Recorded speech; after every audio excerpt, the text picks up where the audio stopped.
हनुमान जी चाहते तो रावण को अकेले मार सकते थे, इतना पावर था उनके अंदर, पर लेकिन आदेश किसका नहीं था? आदेश किसका नहीं था? राम जी का।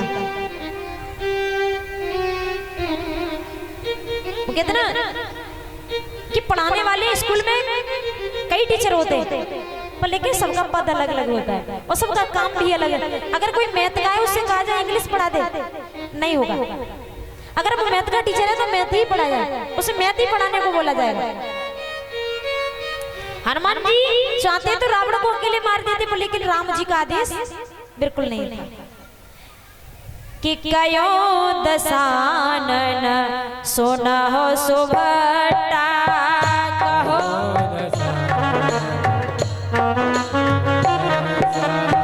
मरद हो भाल कपे घटा।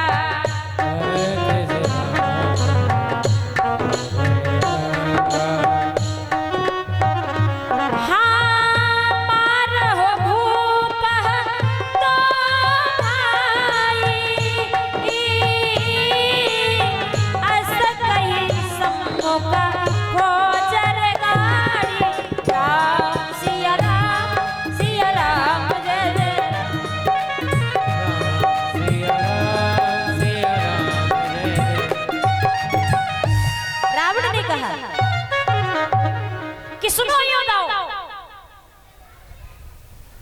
आप वानर सेना को मारो, मैं दोनों भाइयों को मारता हूं।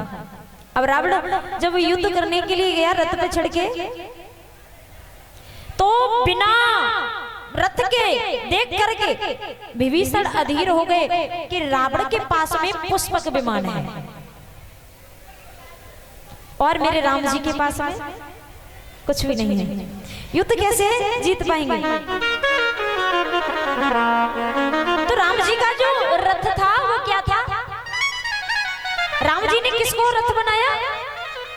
धर्म का। धर्म ही राम जी का रथ था। और जब धर्म होता है वहां अधर्म जीत जाए, ऐसा कभी नहीं हो सकता। राम जी के अंदर धर्म, दया, दीनता सब कुछ था, उदार था, वो रावण के पास में नहीं था। राम जी बाणों को चलाते हैं, दशकंदर रावण बाणों को चलाता है, और जैसे राम जी 10 शीश काट देते हैं, शीश फिर लग जाते हैं, रावण मर नहीं पा रहा। और रावण, राम जी ने बाण जरूर चलाए, शीश काटा, पर लेकिन सीने में बाण कभी नहीं चलाया। राम जी ने रावण के सीने में बाण कभी नहीं चलाया। क्यों नहीं चलाया? क्योंकि रावण के सीने में जानकी जी का वास था, सीता मैया का वास था कि मेरे दिल में बसी उस दिन जानकी जो स्वयंवर में देखी मैंने जाना। सीने में सीता माँ का वास था, छाती में बाण नहीं चलाया प्रभु ने।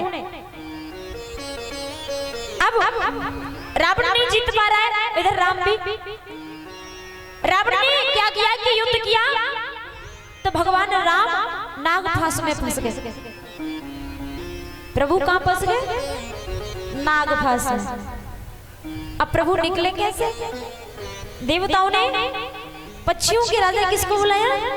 गरुड़ जी महाराज को। गरुड़ जी महाराज आए, प्रभु को निकाला, लेकिन गरुड़ जी को वहां पर भ्रम हो गया कि अगर राम जी साक्षात परम पिता परमात्मा होते तो मेरी जरूरत कभी नहीं पड़ती। प्रभु नागफास में फंसते ही नहीं। अब उनका यूज भ्रम जो समाप्त नहीं हो पा रहा है। संशय, गरुड़ जी के मन में क्या आ गया? संशय।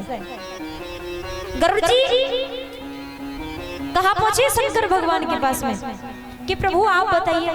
ब्रह्मा जी के पास में पहुंचे, ब्रह्मा जी ने शंकर भगवान के पास में भेजा। शंकर भगवान ने कह दिया मेरे पास भी इलाज नहीं है, आप नीलगिरी पर्वत पे कागभूषुंड जी महाराज के पास में पहुंच जाइए। कागभूषुंड जी कौन? कौआ महाराज। कौआ को लोग क्या समझते कि ये राक्षस है, काला है, सोचते ना। कोहा का तन काला होता है पर लेकिन मन नहीं। अब ऐसे तन का क्या, तन तो बगुला हो और मन कोहा हो, ऐसा नहीं होना चाहिए। तन कोहा हो जाए कोई बात नहीं, मन बगुला होना चाहिए, सफेद होना चाहिए, साफ होना चाहिए। राम कथा के 4 ही वक्ता थे, तुलसी महाराज जी, शंकर भगवान और याज्ञवल्क्य जी महाराज और कागभूषण जी। तुलसीदास जी का निज मन था, स्वयं अपने मन के लिए या संतों के लिए कथा गई। शंकर भगवान ने पार्वती मैया को सुनाई और याज्ञवल्क्य जी ने भरद्वाज जी को सुनाई और नीलगिरी पर्वत पर कागभूषण जी ने गरुड़ जी महाराज को सुनाई। और गरुड़ जी महाराज पहुंच नहीं पाए नीलगिरी पर्वत पर, वहां पर जाते जाते ही संशय खत्म हो गया। भक्ति की महिमा वैसी होती है। वहां पर क्या था, जो भी जाता था वो अपने आप कथा कहने लगता था सुनने से पहले। पक्षियों का राजा जमीन पे बैठा हुआ है और कोगा कथा सुना रहा है, कागभूषण जी कथा सुना रहे हैं। वहां पर कोहा पूजनीय है, ऊंचे सिंहासन पे बैठा हुआ है। गरुड़ी महाराज का संशय समाप्त हुआ। इधर रावण एक गुफा के अंदर कठोर तप करने के लिए बैठ गया, यज्ञ करने के लिए बैठ गया।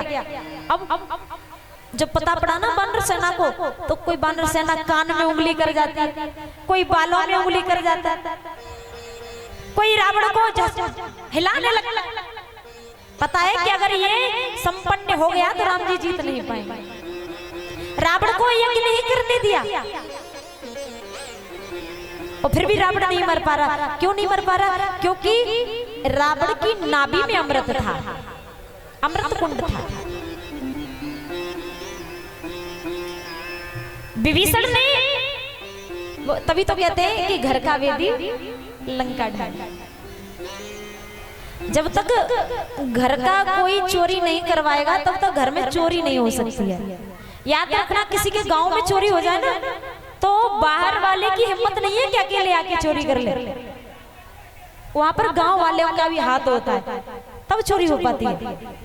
जब विभीषण ने कहा कि प्रभु रावण ऐसे नहीं मरेगा क्योंकि इसके नाभि में अमृत का कुंड है और जब तक वो समाप्त नहीं होगा रावण मरने वाला नहीं। तो राम जी ने प्रथम बाण चलाया तो एक बाण ने जब नाभि में लगा तो अमृत को सोख लिया, अमृत को सुखा दिया, अमृत समाप्त कर दिया। दूसरा बाण चलाया, 10 शीश काट दिए और तीसरा बाण चलाया, 10 भुजाओं को काट दिया। राम जी ने रावण का वध कर दिया। बोले रामचंद्र भगवान की जय हो। अब ये वाला रावण तो राम जी ने मार दिया। अच्छा